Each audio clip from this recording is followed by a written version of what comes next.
Assalamualaikum warahmatullahi wabarakatuh. Om Swastiastu, Shalom, Namo Buddhaya, Salam Kebajikan. Perkenalkan, nama saya Komang Astuti Dewi dengan NPM 22411071 dari kelas manajemen 22B. Di video kali ini saya akan menjelaskan materi mengenai kepailitan dan penundaan kewajiban pembayaran hutang. Apa sih kepailitan? Kepailitan adalah suatu proses hukum yang bertujuan menyelesaikan masalah keuangan debitur yang tidak mampu membayar kewajibannya kepada kreditur. Dalam proses kepailitan, harta benda debitur akan disita dan dijual untuk membayar sebagian atau seluruh utangnya. Debitur yang dinyatakan pailit akan kehilangan hak untuk mengurus dan menguasai hartanya, dan hak tersebut dialihkan kepada kurator yang ditunjuk oleh pengadilan. Sementara itu, penundaan kewajiban pembayaran hutang adalah suatu upaya hukum yang bertujuan untuk memberikan kesempatan kepada debitur yang mengalami kesulitan keuangan untuk melakukan perundingan dengan krediturnya. Dalam proses PKPU, debitur dan kreditur akan menyusun suatu perjanjian yang mengatur mengenai penyelesaian hutang. Debitur yang mengajukan PKPU akan mendapatkan perlindungan hukum dari tuntutan kreditur selama masa penundaan.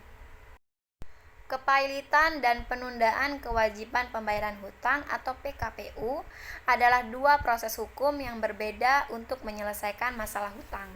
Keduanya memiliki tujuan yang berbeda, yaitu yang pertama, tujuan kepailitan adalah untuk mengakhiri kegiatan usaha debitur yang tidak mampu membayar utangnya kepada kreditur, dan untuk membagi harta debitur secara adil kepada para kreditur yang sudah terdaftar dan terverifikasi. Lalu yang kedua, tujuan PKPU adalah untuk memberikan kesempatan kepada debitur yang mengalami kesulitan keuangan untuk bernegosiasi dengan kreditur dan mencapai kesepakatan perdamaian yang menguntungkan kedua belah pihak, sehingga dapat menghindari kepailitan. Dalam kepailitan, harta debitur akan disita dan dijual kurator yang ditunjuk oleh pengadilan niaga, dan hasilnya akan dibagikan kepada kreditur sesuai dengan urutan prioritas yang ditentukan oleh undang-undang. Dalam PKPU, harta debitur akan dikelola oleh pengurus yang juga ditunjuk oleh pengadilan niaga, tetapi tidak untuk dijual, melainkan untuk menghasilkan pendapatan yang dapat digunakan untuk membayar hutang-hutang debitur sesuai dengan rencana perdamaian yang disetujui oleh mayoritas kreditur. Ada beberapa langkah umum yang harus dilakukan untuk mengajukan PKPU. Yang pertama, membuat surat permohonan PKPU yang ditujukan kepada pengadilan niaga yang berwenang. Surat permohonan harus mencantumkan identitas dan alamat debitur dan kreditur serta jumlah dan jenis utang yang dimiliki.